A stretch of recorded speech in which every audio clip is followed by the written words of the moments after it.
noite a todos. Sejam bem-vindos ao quinto Diálogos sobre Fisioterapia Aquática, um bate-papo para quem gosta de levar seu paciente para a água.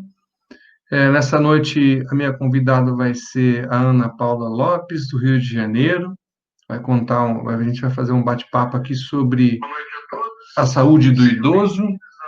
Esse é um projeto de entrevistas, de diálogos com as pessoas que vêm trabalhando com fisioterapia aquática nesse Brasil. Nós estamos escolhendo sempre uma pessoa de cada estado para estar falando sobre esse assunto que nos interessa bastante. Gostaria de agradecer aos participantes, aos professores da minha universidade, principalmente a professora Lígia Fati e a professora Eliane Ilberati, que fazem parte lá do projeto de fisioterapia aquática onde nós trabalhamos no Hospital Universitário. Bom, boa noite para a CFB, e na qual sou membro, lá da Associação dos Fisioterapeutas do Brasil e também da Associação Brasileira de Fisioterapia Aquática. Só para ressaltar e para lembrar para todos que esse projeto não tem conflito de interesse algum. E no backstage nós vamos ter a minha aluna de mestrado, a Carla Silva, que vai comandar o chat para nós. Então, agora eu vou dar boas-vindas à minha convidada, a Ana Paula, do Rio de Janeiro. Boa noite, Ana. Boa noite, Jefferson. Muito obrigada. Tudo bem com você? Tudo bem. Só para lembrar, eu gostaria de falar para você que nós vamos conversar nos primeiros 15 minutos, depois você vai ter um tempo para apresentar o caso, um caso que você trouxe sobre idoso, sobre a saúde do idoso, e depois nós vamos ter mais 15 minutos de perguntas, e aí eu espero que as pessoas, de forma dinâmica, apresentem suas perguntas, suas questões, e também que possam responder a um questionário de satisfação sobre essa nossa entrevista. E aí, Ana, tudo bem? Como você vai? Tudo bem. Vou bem, obrigada. Estou aqui no Rio de Janeiro. Um dia meio frio. Calor. Frio hoje. Mas está tudo frio? jóia. Está muito frio aqui hoje. Tem feito. Mas nós estamos aqui, eu estou aqui, muito agradecida a você, professora Ana Lúcia também, que é minha formanda de Watson, que me indicou. Estou agradecida por ela, que me deu essa oportunidade de conversar com vocês e falar sobre o assunto que eu mais amo na vida, que é a fisioterapia aquática. Muito bom, é um prazer discutir com você nessa noite, bater esse papo, né, sobre exercícios aquáticos e a saúde do idoso e um pouco da sua história dentro da água. Você é carioca? Como é que que aconteceu com você até a sua entrada na educação física, que é o seu primeiro curso? Exatamente. Eu sou carioca, nascida no Rio de Janeiro, na cidade, né, do Rio de Janeiro. Eu comecei fazendo natação quando pequena, uma atividade mesmo, meu pai optou por colocar eu e a minha irmã na natação, e aí eu fiquei apaixonada pelo esporte, desde os 9, 10 anos de idade, e aí fui praticando até os 17 anos, aí um técnico de natação meu começou a me estimular, achava que eu dava jeito para dar aula e ensinar, e aí eu optei por fazer licenciatura plena e bacharelado em Educação Física pela UFRJ. UFRJ. Aí você termina em 89. Isso, termino em 89, passando por monitoria de natação, sempre voltada muito para o esporte aquático, inicialmente pensando em trabalhar com criança, na formação, né, a natação, porque nessa época de 89 ainda não tinha assim, surgido a hidroginástica, um boom de exercício e forma, entendeu, de entrar, uma forma de exercício aquático aqui no Rio. Veio bem depois, 91, 92, mais ou menos, que surgiu a hidroginástica. Então, no início, a única forma que eu podia trabalhar na água seria ou com waterpolo, ou nado sincronizado, ou natação. Então, continuei com natação.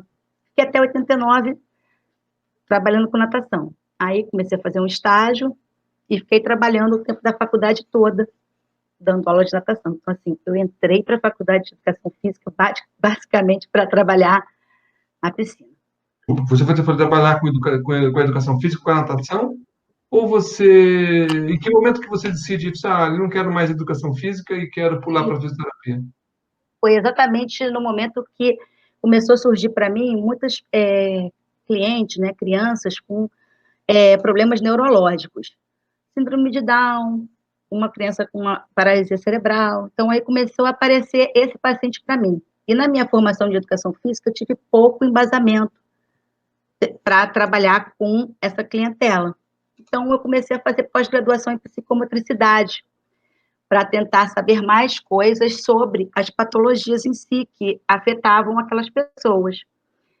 Aqueles serizinhos, né? Que eram para eu ensinar a nadar e tal. Mas a maioria tinha a ver mais com a psicomotricidade, com o desenvolvimento motor, sempre estava procurando esporte em função disso. Então, aí eu resolvi fazer psicomotricidade, entrei para outra instituição, o IBMR, e comecei a fazer lá a pós-graduação de 18 meses. E aí... Em psicomotricidade? Isso, fiz pós em psicomotricidade. Em 90. Entre 90 e 91, quase 92, eu fiz psicomotricidade lá. E descobri que faltava, que não era aquilo só que eu queria. Eu queria saber mais, que eu queria saber como eu ia conseguir, no caso, fazer aquela reeducação, como é que eu ia conseguir introduzir, como é que eu ia conseguir melhorar essa capacidade motora da criança. Aí resolvi fazer fisioterapia. Aí fui lá para a fisioterapia, conhecer. No mesmo Instituto Brasileiro de Reabilitação e Medicina. Medicina e Reabilitação. Agora é uma universidade, né? Aqui no Rio. Então, aí na época era Instituto Brasileiro de Medicina e Reabilitação, que é o IBMR, que agora até ficou maior, ele foi comprado e tal, não sei falar muito bem sobre isso, mas naquela época era isso que eu me ingressei ali, pedi o reingresso, fui aceita e comecei a fazer fisioterapia. E aí, no meio do caminho, eu descobri que também tinha a hidroterapia, porque naquela época ainda era hidroterapia. Mas, para assim, um lado chateado meu, fiquei muito chateada, a faculdade era à noite e não tinha piscina. Então, eu tive só aula teórica sobre os princípios físicos da água, né, os princípios físicos e praticamente isso, assim, todos os métodos que eu aprendi naquela época foram teóricos, não tinha nem, assim, uma foto, um filme, porque em 1990, 92 e 96 ainda não tinha esses recursos audiovisuais que existem hoje, né? Então, fiquei muito frustrada, mas já sabia que provavelmente eu ia para esse lado. Não, inicialmente pensando em trabalhar com reabilitação infantil, e ir para o lado da neurologia. Mas depois, conforme eu fui cursando tudo de fisioterapia, eu descobri que eu ia trabalhar com adulto. O Instituto Brasileiro de Medicina e Reabilitação é o mesmo que tem a ver com a história da fisioterapia no Brasil? Tem uma parte em São Paulo e tem uma parte no Rio de Janeiro? É aquele instituto antigo? É um instituto bem antigo, mas eu não sei te responder isso. Mas aqui no Rio de Janeiro, quando eu estava terminando a faculdade, que estava começando o projeto na UFRJ daqui. Por isso que eu também não tentei nenhuma outra faculdade, porque não existia fisioterapia em faculdade pública. No Rio de Janeiro. Eu acho que assim, tem a ver com a história. Se você pegar nos livros de história de fisioterapia, começa alguma coisa sobre lá nos porões da USP, e no Instituto Brasileiro de Medicina e Reabilitação, se é esse mesmo instituto, também. Então, eles têm eles foram os vanguardistas há 50 anos atrás, há 50 e poucos anos atrás. Aqui só tinha assim, era esse Instituto Castelo Branco, e tinha a Gama Filho, eu acho, né, me lembro, e eram poucas faculdades, mas assim, eram distantes para mim. Eu já tinha feito a pós lá, tinha gostado muito do que eu já tinha visto, né, mas só que foi só pós, aí eu resolvi ir para lá e eu gostei muito da formação que eu tive. Na época só tinham 3 anos, foram 3 anos de curso de fisioterapia. Não, eu fiquei 4. eu fiquei 4 anos e meio, eu fiz até 96, porque eu, como trabalhava de 6 da manhã às 5 da tarde, eu fazia à noite. Então, à noite, eu não fiz assim, adiantando as matérias, sabe, que eu fui eliminando. Aí eu não, eu fiz o curso todinho, o primeiro período com 3 matérias, o segundo período com 2, e fui fazendo até chegar no 8º período, e nono período, eu acho, eram 4 anos e meio. Ah, entendi. Muito legal. Então você era um ser diferente dentro da sua sala, né?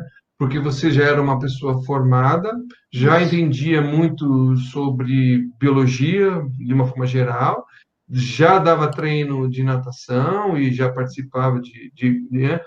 Já tinha feito uma especialização em psicomotricidade, ou seja, você era um ser diferenciado dentro da sala de aula. O Já, curso em si, os 4 anos e meio, te agregou, da fisioterapia, te agregou algo mais? Eu sei que a gente já sabe que agregou pouco, entre aspas, sobre a fisioterapia aquática ou sobre a hidroterapia, mas de uma forma geral, como profissional, para você é, atuar. de uma maneira geral, eu ingressei para um outro lado, né? Eu acho que agregou todo o meu conhecimento, no caso, das patologias, de como tratar, coisa que eu não conhecia, não tinha nem ideia. Porque Noção. fisioterapia eu tinha muita ideia naquela época, era ultrassom, TENS, né? Aquela parte da eletroterapia era o boom daquele momento, né? Era aquela coisa de você chegar lá, faz um. Então, a parte da cinesioterapia, essa parte toda era de uma visão diferenciada dos exercícios que eu já tinha aprendido, por exemplo, para dar uma aula de ginástica, tinham outros objetivos, tinham outras funções, então, assim, teve um grande...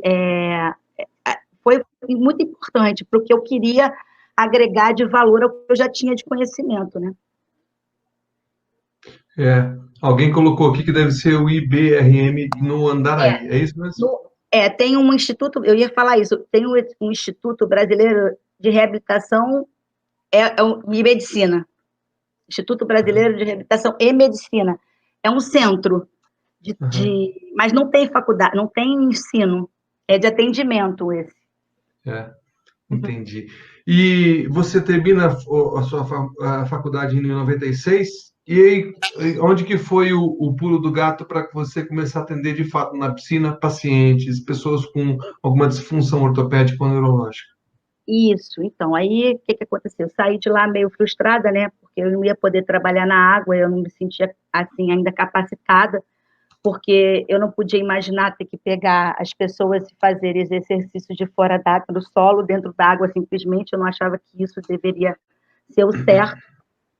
Então, eu comecei a fazer cursos, busquei alguns cursos, na época tinham muito poucos, aí fui para São Paulo em alguns finais de semana, fiz formação com aquela senhora Peg, na Valéria Uhum. Figueiredo, e aí comecei a conhecer mais profundamente como usar a água, né, como usar a propriedade física, como auxiliar para conseguir ganho de arco, ganho de força, todas as funções que eu precisava para reabilitar o paciente, e foi aí que eu comecei a primeiro me embasar. Aí fiquei de 96 até 2000, mais ou menos, porque eu já trabalhava, tinha carteira assinada, quer dizer, eu era uma funcionária, eu tinha aqueles meus horários de cumprir, então eu também não podia ficar indo para curso de dia de semana, certos congressos, alguns eu acabei optando pela prática, né, pelo trabalho.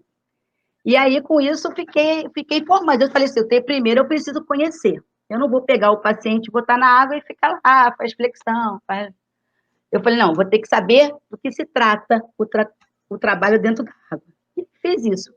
Aí, em 2000, nesse meu trabalho, eu comecei uma outra função lá, comecei como se terceirizasse o espaço, mas não era muito legal, porque a piscina era aberta, não tinha um aquecimento adequado, não tinha uma forma de a pessoa entrar e sair da água com aquela segurança, né? Então, por exemplo, se eu pegasse um paciente cadeirante, não podia, praticamente, tinha algumas dificuldades de colocar, tirar, não só porque não sabia a técnica de botar e tirar, mas porque era ruim a altura e eu sozinha. Então, assim, na verdade, acabei começando a reduzir bastante, mais para a parte esportiva, recuperação de joelho, coisas que eu não fosse depender tanto de calor, de cobertura, né? Porque aí eu pegava um paciente mais neurológico, com problema, um AVC, por exemplo, e aí chovia, molhava a pessoa. Aí, às vezes, a água estava muito fria, não tinha como tratar, ia piorar aquela espasticidade. Então, aí eu comecei a falar, não, eu não posso fazer isso, não quero trabalhar, desculpa, eu tenho assim, meia boca, eu quero trabalhar certo, dentro do que é certo, do padrão, cumprindo o que é certo para a terapia aquática. Então, foi assim. Aí depois.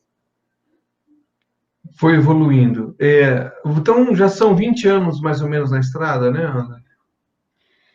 São mais ou menos isso aí, 20 anos.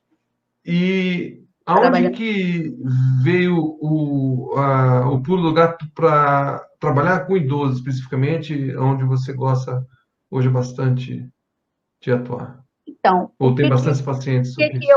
então, exatamente, eu comecei esse pulo do gato para o idoso, começou desde a época da natação, que eu queria estudar criança e comecei a descobrir que os idosos adoravam aprender a nadar e era tão divertido e tão maravilhoso ensinar a nadar quanto para a criança.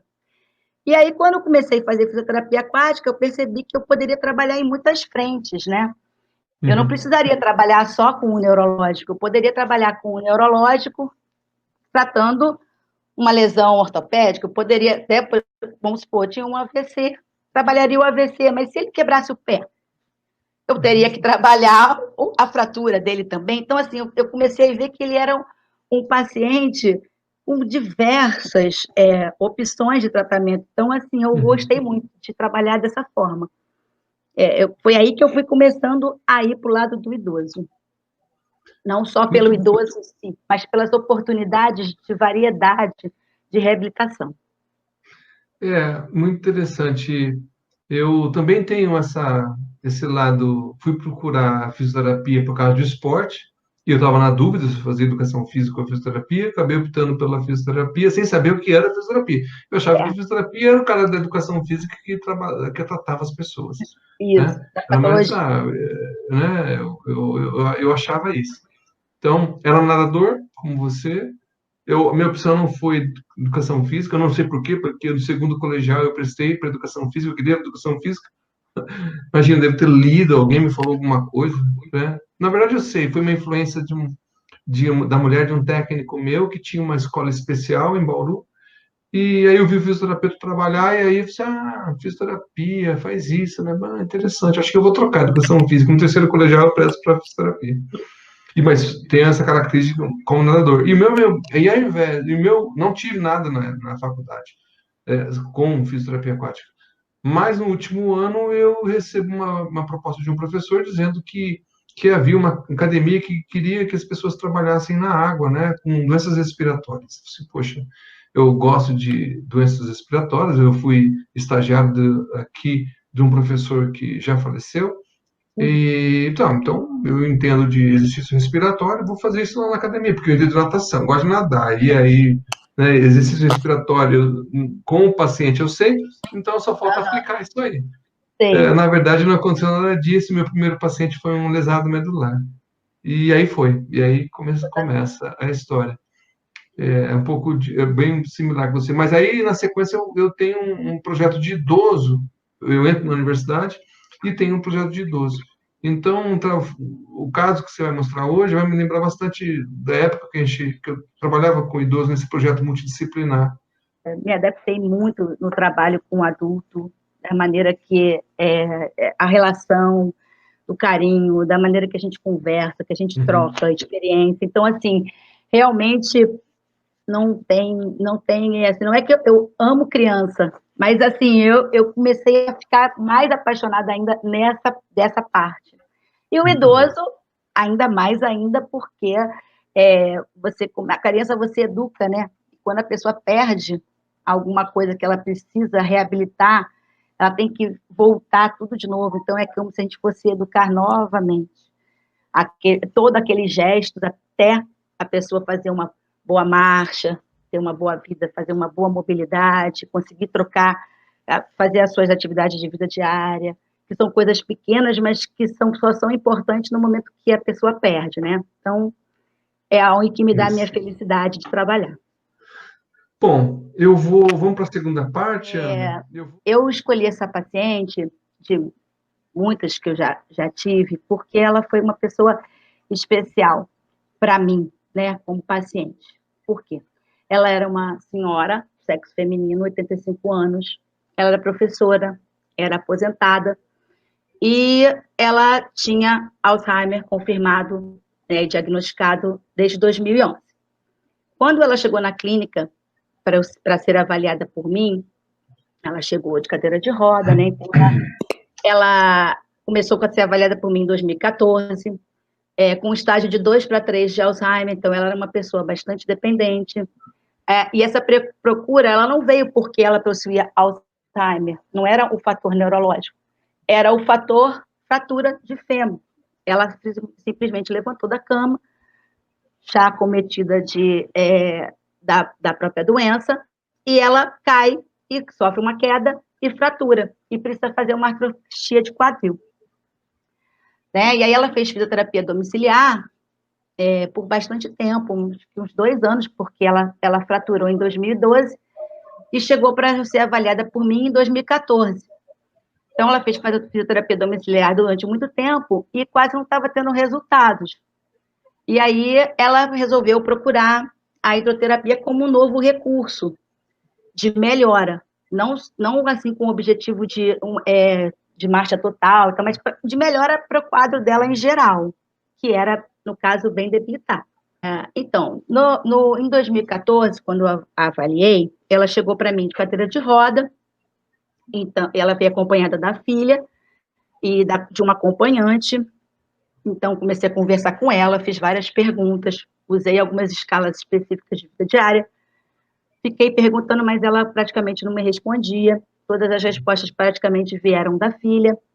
Ela era uma pessoa bem dócil, bem assim, quieta, ensimesmada, ela ficava bem, assim, ela não tinha aquela reação ampla, ela não falava, ela quase não falava, mas não é que ela não falasse, ela falava pouco. Entendeu? E assim, depois dessa avaliação, eu cheguei à conclusão que ela tinha bastante dependência das pessoas, né? E ela tinha, isso era parte da doença do Alzheimer dela, que já estava ligeiramente avançada. Agora, pelo lado físico e motor, ela tinha um encurtamento muito grande posterior, de musculatura posterior, tinha diminuição de arco de movimento mesmo, e de articulação de quadril, joelho, até mesmo de cotovelo, mas assim, em relação a coisas que ela precisava para a vida diária mais, tinha mais a ver com o quadril e com o joelho. Assim, era difícil naquele momento também a minha avaliação, porque a clínica que eu trabalho não tinha um lugar tão bom para a gente colocar ela com cadeira de roda e tirar ela da cadeira, colocar em maca. Isso não era tão bom para mim, né, para avaliar, mas deu para eu avaliar que o nível de extensão dela era muito pequeno, o grau era mínimo mesmo, e ela tinha uma perda muscular muito grande. Ela tinha uma sarcopenia importante, que me fazia pensar que também ajudasse um pouco ela a ter um pouco menos de força, mas não era uma coisa que eu comprovei, não. Assim, em testes, porque ficava mais difícil por causa da cognição. Então, eu coloquei aqui nesse próximo slide, todo mundo conhece, né, que o Alzheimer é uma doença neurodegenerativa, progressiva, que se manifesta apresentando deterioração cognitiva da memória em curto prazo. E outros diversos sintomas, sendo um deles alteração de comportamentais que se agravam ao longo do tempo. Então, geralmente, ela possui 4 estágios, e ela é lenta, e existe poucas, vamos dizer assim, soluções para impedir o avanço. Existem alguns remédios, medicamentos que você usa para evitar que aquilo acelere demais, mas a gente não consegue impedir que evolua. Né? Então, quando ela chegou para mim, ela já estava nesse quadro, bem debilitada no sentido de encurtamento da parte motora. A família, ela tinha um objetivo, que era dar melhor mobilidade para aquela paciente.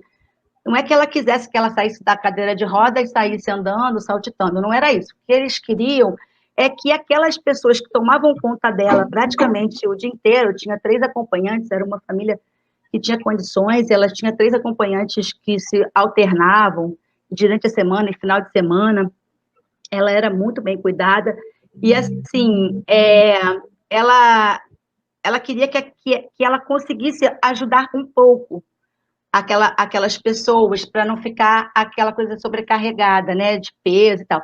Então, e também queria que ficasse menos flexionada, né, que era a posição dela. Então, o objetivo delas era isso, auxiliar na troca de fralda, na mudança de decúbito, durante o banho, ou quando ela chegava na fisioterapia, para sair da cadeira de roda e ir para a cama, ou da cadeira de roda para outra cadeira que era para entrar na piscina. Então, ela queria que, mais ou menos, ela tivesse uma qualidade de vida melhor, não só melhorasse o sono, melhorasse a parte de alimentar, que aquele exercício também aquático poderia auxiliar ou estimular. Então, meu tratamento com ela começou em janeiro de 2014, e terminou em maio de 2017, mas não foi porque ela começou a ter uma evolução de perda de deglutição, e ela fez pneumonia por aspiração. E aí ela ficou internada e teve que fazer uma gastrostomia, e aí eu não tive mais condição de atender, não que seja impossível fazer isso, mas dentro da clínica que eu trabalhava, a gente não tinha condição de atendê-la nessa condição. Ela tinha essa flexão de quadril acentuada, então eu trabalhava muito com ela assim em decúbito, tentando fazer com que ela melhorasse um pouco essa flexão e fosse para a posição de extensão. A gente vê aqui o encurtamento de posterior grande que ela tinha. Ela também ficava muito tempo sentada, tinha esse hábito de cruzar as pernas. Ela ficava sempre de perninha cruzada, era um hábito dela, ela era muito chique. Ela tinha com a perninha cruzada dela lá, ela era muito fofa. E ela tinha um pouquinho de medo. Então, se você perceber, ela estava sempre meio me segurando. Ela não tinha pavor, mas ela tinha um pouco de medo. Mas ela confiava bastante. Aí eu gostava de trabalhar essa coisa desse giro, desse rolo, né, com ela, para mudar de posição, para que ela vivenciasse esse momento, né, de rolar, porque ela precisaria virar e voltar, apesar de não ser ela quem estava fazendo, mas ela vivenciava bem, ela se sentia bem. Eu estimulava ela bastante essa sensação para que ela tivesse esse controle maior e domínio do tronco, porque ela ficava muito tempo sentada, então se ela chegava na cadeira de roda, ela ficava tentando fazer o movimento como se ela quisesse sair da cadeira, entendeu? Era legal. E eu filmei para ver que ela entendia o que a gente falava um pouco, mas era mais difícil o comando. Eu pedia para ela pedala, e ela geralmente movimentava, o pé, ela conseguia movimentar. Ela tinha ainda esse domínio de entender que pedalar era... Eu nunca ensinei para ela esse movimento. Eu falava assim, vamos pedalar? E aí eu filmei, e ela movimentou a perna no pedal. Mas assim, eu tentei várias vezes, do tipo, vamos lá, estende. Aqui esses estímulos que a gente dá para a pessoa movimentar. E também a marcha, ó, ela tentava na piscina, ó, dar uns passinhos, mas ela era realmente muito encurtada. Eu tive muita dificuldade com esse trabalho, mas era um trabalho que era muito delicioso. A gente se dava bem, eu filmei isso porque eu conversava com ela e ela olhava para mim. Eu falava com ela, eu conversava muito com ela, que eu falo muito, e eu conversava muito com ela, às vezes eu contava todas as histórias que as outras pessoas estavam falando na piscina e conversando. Esse exercício aí, eu filmei ele para poder dizer o seguinte, eu não gostava de usar com ela boia, nem nenhum flutuador, eu não trabalhava com ela assim. Mas, às vezes, eu queria trabalhar um pouco mais de extensão, eu queria dar essa resistência da água. E ela queria ficar me segurando muito. Então, se eu soltasse ela não ia, ela ia ficar estável. Então, eu gostava de dar segurança para ela. Eu sou um pouquinho mãezona nesse sentido. Posso até ser condenada, mas eu sou uma pessoa que eu não queria deixar ela sentindo um mal-estar de medo. Então, eu estava trabalhando nesse momento com a propriedade física da água, do arrasto, né, para que ela tentasse ganhar um pouco de extensão, porque ela era uma pessoa muito fletida e eu precisava ganhar extensão. Então, eu estava sempre trabalhando para ganhar a extensão dela. E eu fiz esse vídeo com a ideia, né, de falar, de mostrar para as pessoas que o problema dela era uma reabilitação ortopédica, porque eu não podia tratar o Alzheimer em si, mas era muito importante. As nossas aulas eram, os nossos atendimentos eram divertidos, apesar dela não ter essa comunicação de ficar conversando e tal, mas ela olhava para mim carinhosamente quando eu falava com ela. Às vezes eu estava falando alguma coisa com alguém, ela me chamava, fazia assim, babá, trazia meu rosto. Aí eu falava, a senhora não sabe o que está acontecendo.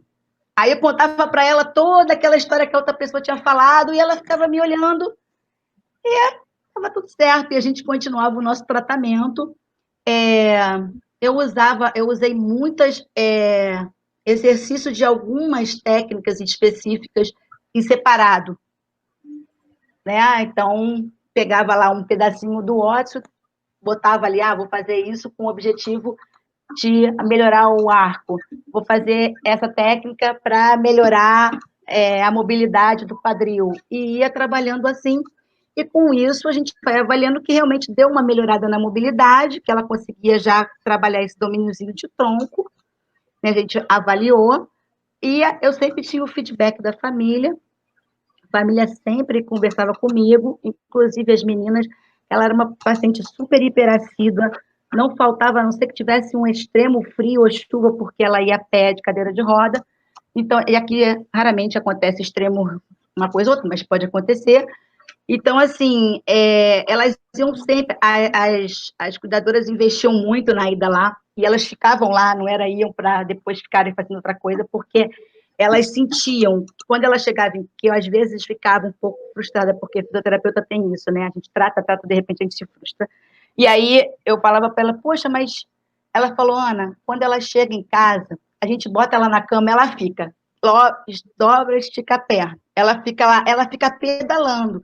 Levaram ela uma vez ao médico, o médico falou, nossa, que fisioterapeuta é essa que ela está fazendo? Que fisioterapia é essa que ela está fazendo, que ela está se movimentando tanto? Então, ela ficava com uma memória daquilo, e às vezes ela não fazia dentro d'água, chegava em casa, ela se ativava, entendeu? Então, eu ficava feliz com esse progresso, e eu fiquei trabalhando com ela de 14 a 2017, eu acho que estava dando certo, infelizmente aconteceu esse problema, e eu quis trazer esse caso dela, porque para mostrar que às vezes a gente não pode, né, tratar aquela patologia que é uma patologia maior, mas a gente pode tratar mesmo assim a paciente e dar uma qualidade de vida, uma alegria, um prazer naquele momento da terapia. Uma coisa muito interessante que o idoso, quando ele chega para a gente com alguma uma disfunção motora ou neurológica ou respiratória,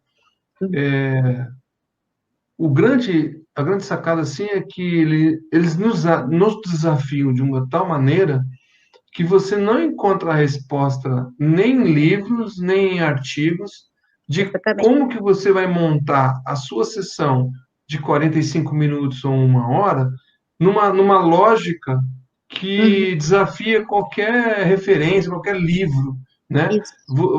Não está escrito uma sequência de como trabalhar o encurtamento, a deformidade já instalada numa pessoa com Alzheimer, que é uma sequelada de fratura, que tem uma sequela, desculpa, de fratura de fêmur. E a gente você não percebe isso, que o idoso ele não tem fórmula pronta, não tem livro, às vezes não tem curso específico na área que ensina a gente, olha, para esse caso, vai fazer isso aqui. O que você acha? Eu acho que você falou todo o meu objetivo da mensagem desse bate-papo.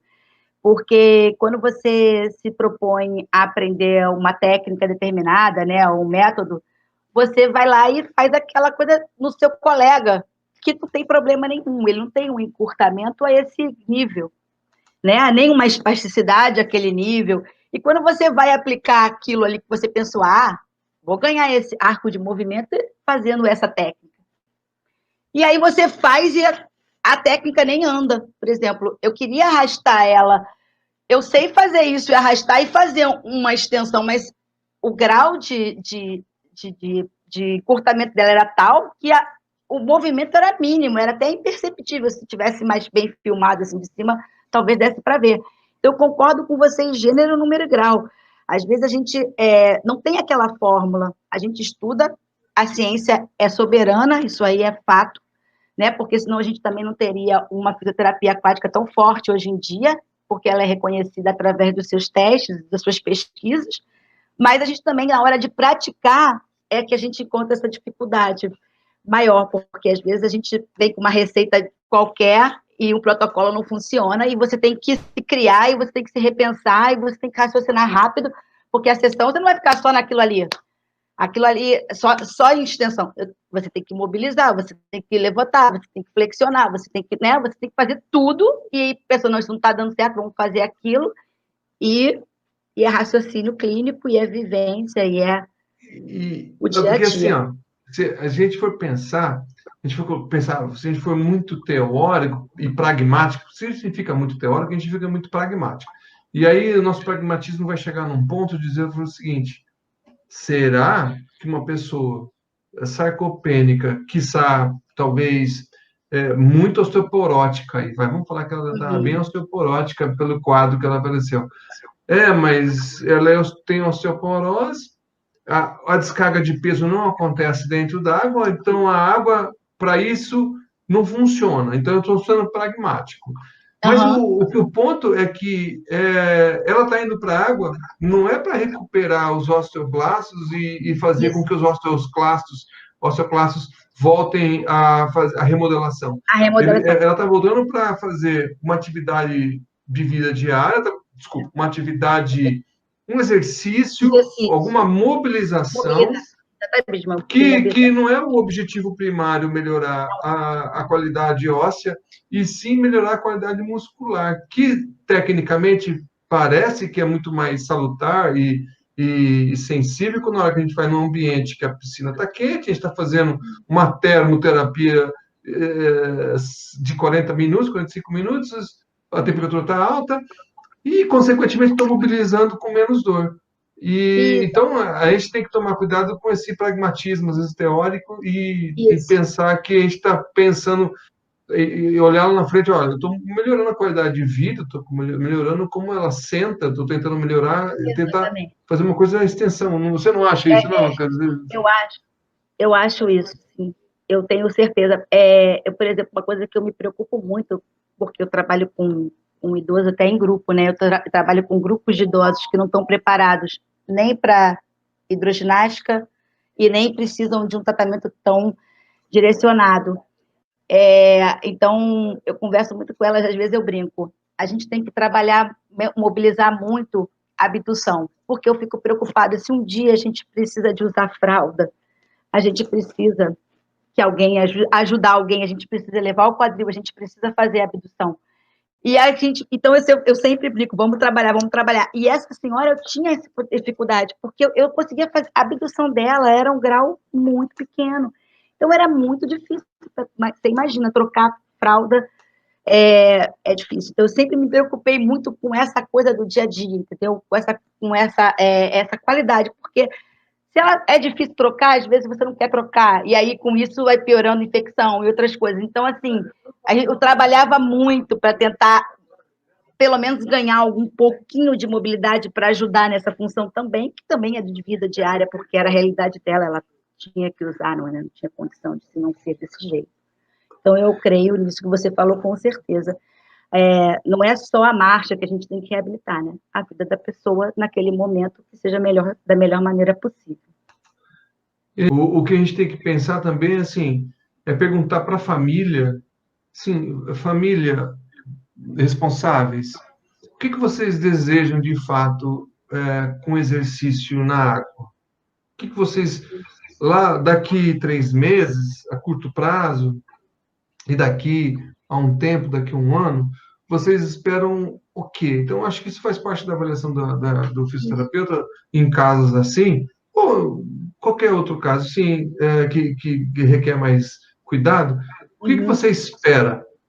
Porque aí, você esperando, vendo a resposta da família, uhum. você acha que você pode também elaborar o seu plano de exercício, o plano de trabalho melhor para isso aí, você não acha?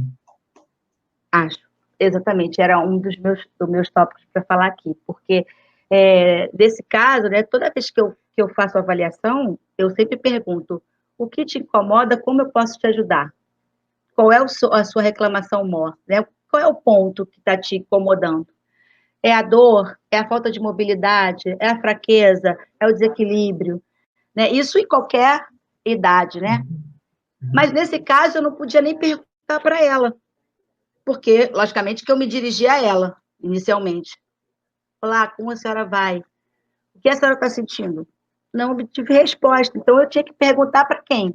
Eu tinha que perguntar, no caso, o que, que a família esperava de mim.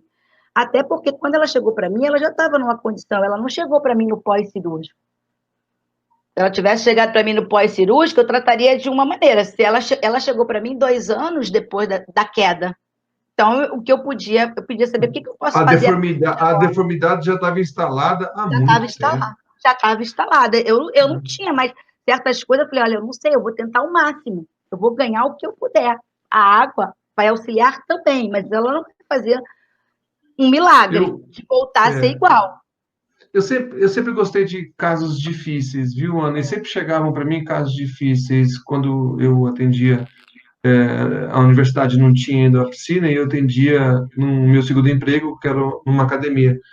E os casos mais difíceis, eles passavam por múltiplos diagnósticos, não tinha só um diagnóstico. Aham. E, e eu vou te lembrar um caso assim, muito parecido com muita deformidade, um garoto autista, que já, um adulto autista, né? Não é nem garoto, era um adulto já em deformidade, muito parecida com as deformidades assim. Então, assim, onde que você vai encontrar num livro, numa referência, num curso que a pessoa fala assim, olha, como tratar o adulto autista que não interage e que tem deformidades. Então, você tem que, de fato, o que que é mobilismo? Que momento que vai ser o exercício passivo? Que momento que vai ser ativo? Que momento que ele vai te entender que vamos fazer uma respiração? Porque se ele conseguir te entender a respirar, vai favorecer de alguma Beleza. maneira, Sim, né? isso. Então, eu acho que trazer casos assim E era, desafiadores. me preocupava sempre, porque quando a gente fala de Alzheimer ou de demência ou de doença cognitiva, né, eu prefiro falar de doença cognitiva, você tem essa questão também, porque o movimento, ele precisa de um entendimento, não é? Você tem que entender aquilo que você precisa executar.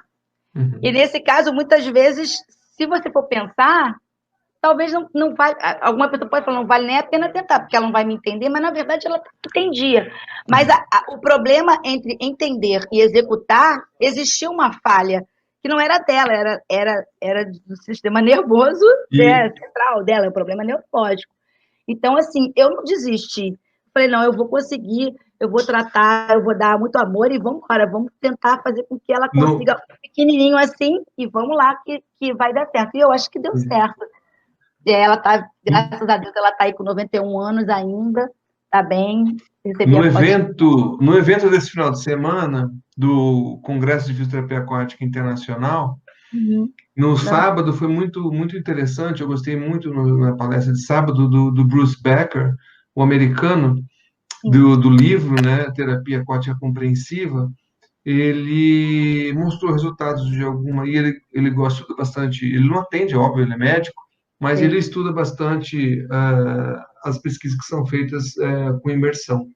E eu vou te dizer,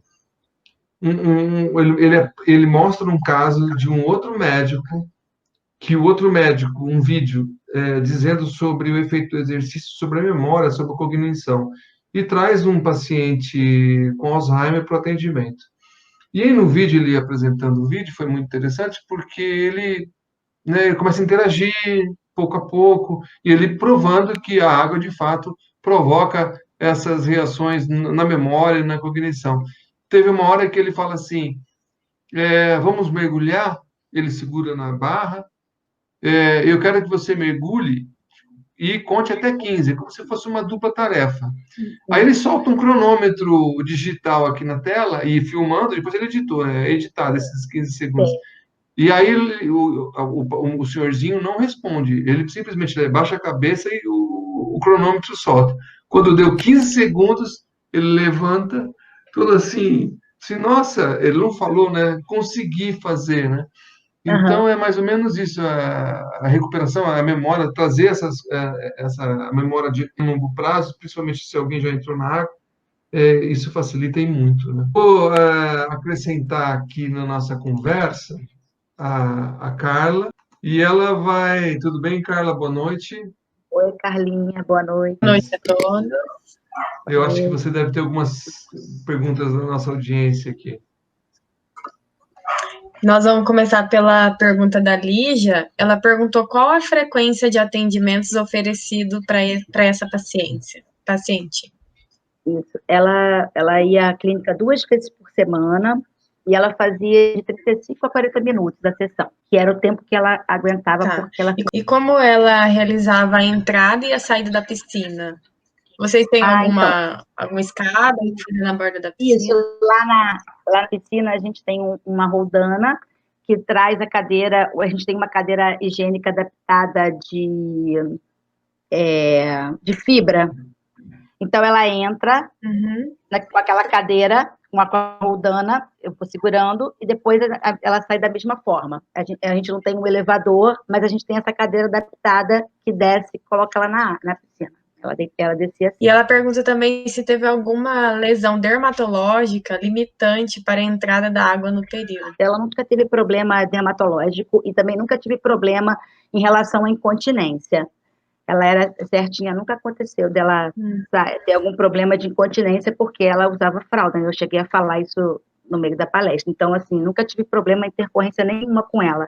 Fazia a minha sessão toda tranquila, ela entrava, fazia a sessão, saía na cadeira, nunca parou por causa disso. Ela só parou quando ela realmente começou a ter problema de deglutição, e aí ela broncoaspirou e ficou internada. Dali ela não voltou mais. Nós tivemos um caso parecido, assim, na piscina também, de uma cadeirante que tinha bastante dificuldade também de extensão de quadril, e aí eu vi você comentando sobre o medo, e o medo, ele faz parte, né, desse público de paciente, a gente também sofreu. Então, essa insegurança que você falou, que também não queria deixar o paciente sentir, nós passamos por isso também. E eu achei muito bom você relatar, porque é uma coisa da realidade da nossa prática ali. E a nossa paciente em específico, ela não tinha experiência prévia com a água, então esse conforto, superação de medo também foi importante, assim, para ela. Ela não tinha um super medo, mas ela já tinha sofrido alguns problemas que ela já tinha bebido alguma água, não comigo, mas ela já tinha acontecido isso com ela na vida dela, e aí ela tinha esse medo, então ela sempre ficava com o braço dela aqui por trás de mim, assim, então eu não gostava de afastar muito ela. E também eu achava que quando eu botava a mobilidade, aquele decolar, eu trazia ela para a posição também flexora. Às vezes eu acentuava um pouco a posição flexora, e eu não queria flexão, eu queria que ela ficasse mais deitada. Então, eu preferia a extensão. Eu sempre buscava a extensão com ela. Em caso de incontinência, como proceder? Então, a incontinência urinária, eu sempre uso fralda nesses meus pacientes. Eu fico mais preocupada com a incontinência fecal. Mas ela tinha já um controle de horário e tal, ela nunca aconteceu. Então, não tive esse problema. Mas, geralmente, eu usava fralda, que a fralda sempre segura um pouco. E também, assim, eu sempre trabalhei com bebê, e o bebê você bota a fralda. Você pode ficar sem fralda. Ele não faz xixi até que você tire ele da água. O idoso é muito parecido, um mecanismo muito parecido. Ela não fazia. Eu tive vários pacientes com problemas cognitivos, e todos eles só faziam o xixi quando os levantava da cadeira e estava do lado de fora. Aí você via que o xixi vinha.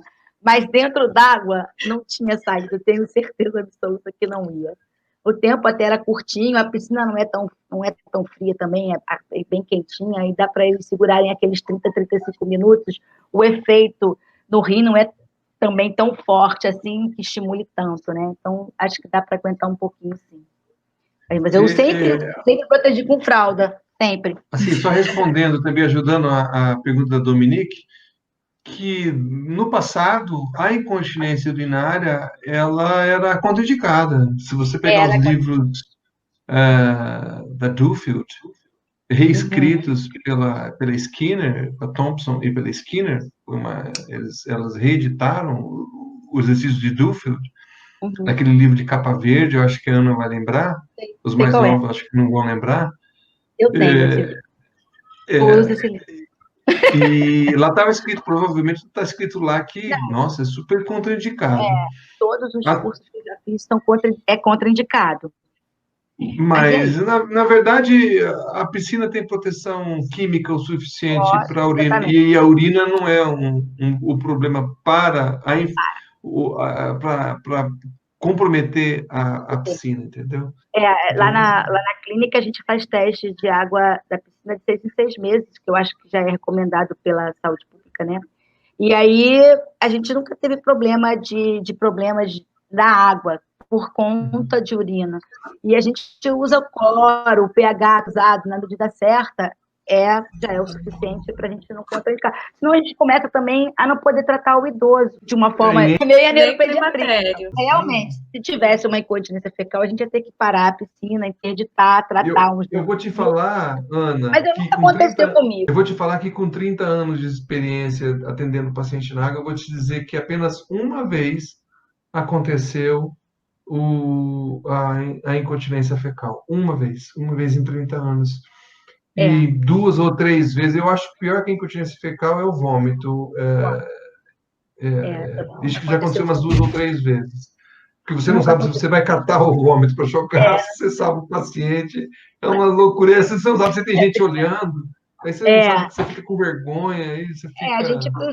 a gente cata e depois a gente trata um pouco, interdita um tempo para aquilo assentar, e o cloro, joga um pouquinho mais de cloro e vai dar tudo certo.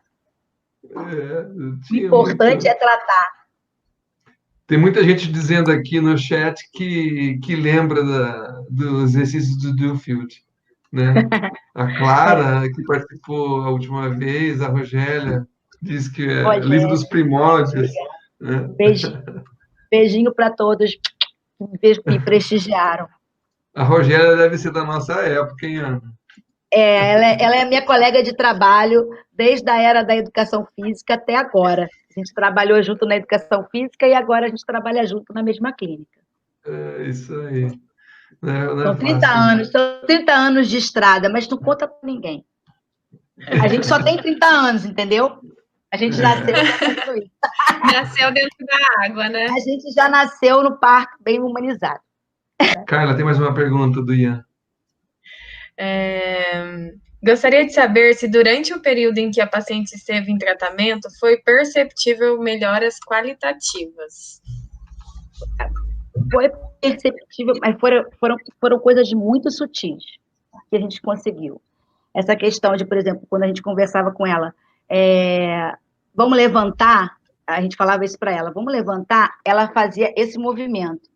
Então, intencional já, né? Quando ela já as meninas queriam levantar, ela falava, vamos levantar, aí ela já fazia, então elas já usavam o movimento do corpo dela junto, a questão... E isso para o cuidador já dá uma grande ajuda, né? Porque iniciar o movimento, né? Então, na melhora, né? Da qualidade de vida para quem cuida. Quando ia dar banho também na barra, elas diziam que ela segurava e aí ela tentava sempre fazer aquela força para ajudar, para levantar. Ela foi perceptível. Poucas coisas. Pouca abdução, pouca extensão. Essa relação do tronco, que eu acho que foi melhor para a gente. Ana, e tem mais uma coisa, até para interação com a família, né? Que daí você vê a resposta, né? De intenção motora, você tem uma melhor interação, né? E ela também ficava, parece que ela ficava assim, em vez dela dormir muito, né, por exemplo, chegar muito cansada, eu acho que ela chegava e aí aquilo ficava na memória dela, então ela ficava interagindo, ela ficava movimentando, ela ficava mais assim acordada, em vez de mais Ativa, né? funcionada. Porque o bebê, a gente às vezes dá aula, e depois ele chega em casa, ele dorme, porque ele cansa, né, daquela atividade toda. Ela não, ela ficava melhor, ela interagia melhor. E provavelmente ficava muito tempo em casa, acabava sempre cochilando mais, né? Então isso é importante. Sair de casa, né? O ambiente é diferente, o lugar é diferente, seu corpo no espaço ali é diferente e acaba estimulando algumas coisas, mas então era perceptível, a percepção foi pouca, mas a gente conseguiu. E eu acho que a família ficou feliz com os resultados que a gente conseguiu. Ela perguntou se a paciente conseguia ser assistida pela fisioterapia em solo também ou só tolerava a água. Então, na verdade, assim, Clara, durante um tempo ela tratou só solo. Acho que foram quase 2 anos. E aí, quando ela parou o solo, ela ficou só na água. Porque aí a família acho que já estava um pouco já estressada com aquela outra situação, que eu não sei qual era. E aí ela voltou só para a água. E ela ficou comigo esse tempo todo só na água. Porque na minha clínica também não tinha essa, tipo, não tem essa coisa da instituição, né? Que você trabalha na piscina, depois você pode ir para o ginásio e fazer um trabalho multidisciplinar. Não tinha, não teve. Então, assim, a gente, infelizmente, não conseguiu trabalhar ao mesmo tempo. A gente trabalhou em momentos separados. Ela trabalhou primeiro, a outra pessoa, que eu não sei nem se é ela, a outra pessoa trabalhou primeiro, depois eu trabalhei de 2014 a 2017. Muito bem.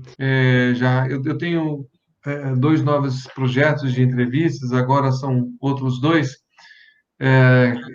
e eu vou mostrar o primeiro aqui para vocês, que vai se chamar Diálogos Clínicos em Fisioterapia Aquática, e com temas específicos, e o próximo é Fisioterapia Aquática nas lesões de ombro, com 2 fisioterapeutas bem bacanas, a Michele de Minas Gerais e o Ramon Travassos, do Rio de Janeiro. Nós vamos tratar aqui na quarta-feira que vem, às 20 horas, sobre algo bem mais específico. Então, eles vão responder perguntas específicas sobre o assunto clínico, no caso aqui, lesões de ombro, vai ser um pouco a dinâmica diferente desses diálogos. Os diálogos, eles vão continuar, né? Uhum. E, então, esse é um segundo projeto. E vai ter um terceiro projeto também, que vai ser no dia 16. Esse aqui, eu denominei de Diálogos Água e Vinho, que eu quero recordar algumas histórias como essa da Duffield, escrita, o livro é da Duffield, mas, na verdade, quem fez o sucesso foi a Alison Skinner e a Anne Thompson. E eu quero relembrar aqui um pouco do James Macmillan e o criador do conceito Halloween. E eu trouxe 3 pessoas especialíssimas, assim, muito interessante, que vocês precisavam ouvir. A Ângela Santos, do projeto Convergentes, a pessoa, mas a Ângela Santos não tem nada a ver com água, não tem hoje, mas um dia teve. Ela morou na Suíça e, por acaso, conheceu James Macmillan na Suíça. Então, legal. Fenomenal. O papo que ela vai contar, a história que ela vai contar para a gente vai ser, de fato, estar com uma taça de vinho ao lado e sem dúvida, ouvir o que a Angela tem para contar para a gente. O curso que ela fez com o James Macmillan, ela resgatou as anotações dos 10 pontos do James Macmillan no Hamlet. Eu gostaria muito de conhecer o James Macmillan e pensar o que ele pensava naquela época, exatamente. É um gênio. É um gênio, né? Para um piloto de caça canadense que lutou a favor, com os aliados contra a Alemanha nazista, então muita curiosidade dele. Imagina na cabeça, né? Vou trazer uma garrafa inteira. Aí depois nós vamos ter também a Beth Matos, que é professora aposentada da USP, também chegou a conhecer o James Macmillan quando ele veio ao Brasil. A Beth sempre esteve envolvida com natação paralímpica, paradesportiva. Eu trabalhei com Beth na natação nos campeonatos, viajamos, classificando os nadadores paradesportivos. Então, é uma grande lembrança dela falar do James Macmillan e do tempo que a gente classificava os atletas da natação. E a Maria Inês Ramos, da Universidade lá de Juiz de Fora, ela também teve, ela era, ou foi, ou é, uma pessoa autorizada pela International Halo Week Association de ministrar os cursos aqui no Brasil. Então, a Maria Inês também teve essa experiência, não tanto quanto o James Macmillan, mas ela vai contar também um pouco do curso que a gente acabou fazendo de formação na USP com a Beth, com as duas britânicas, a Beryl Kelsey e a Joan Martin. A Joan Martin trabalhou diretamente com o James Macmillan lá em 1950, no começo, no final da guerra, foi em 48, se não me engano, foi de 37 a 45 a guerra, né? Então ela conhece James Macmillan em 49 e 50. E foi uma das pessoas que fundou o primeiro clube do Halo Week, que é o Halo Week de Kensington, que é o mesmo local onde a princesa Diana morava. Sim. Então a gente fez o curso com a Joan Martin, eu e a Maria Inês, junto com a Beth. Então tem bastante história para contar. Então vai ser água com vinho, não percam esse encontro no dia 16 de setembro. Não é taça, não, garrafa. Tragam os maiores de idade, tragam o vinho, né? E é isso. Acho que a Beth colocou aqui alguma coisa, acho que é aqui a minha amiga Beth, que vai estar presente no dia 16. Ela comentou alguma coisa para você aqui, tá bom? Aí você pode ler. Obrigada. Aqui. Muito obrigada. A Beth vai estar comigo. Tá bom. Prazer. Agradeço muito, Carlinha. Eu só estou preocupado com os meus participantes se eles vão estar com a garrafa de vinho, né, do lado. Não sei se eles vão. Os ouvintes, pode ser, mas os meus convidados eu não sei, não. Bom, então eu acho que é isso, não é? Então a gente teve, nesse quinto Diálogos, a fisioterapeuta do Rio de Janeiro, Ana Paula. Muito obrigado. Muito obrigada a todos que participaram. Obrigado, Jeff. Obrigado, Carlinha, pela paciência, né, do meu aprendizado tecnológico. Eu agradeço a todos que participaram, que todos que entraram, nem sei quantos entraram, mas eu espero que todo mundo tenha gostado, que tenha passado um pouquinho do meu trabalho.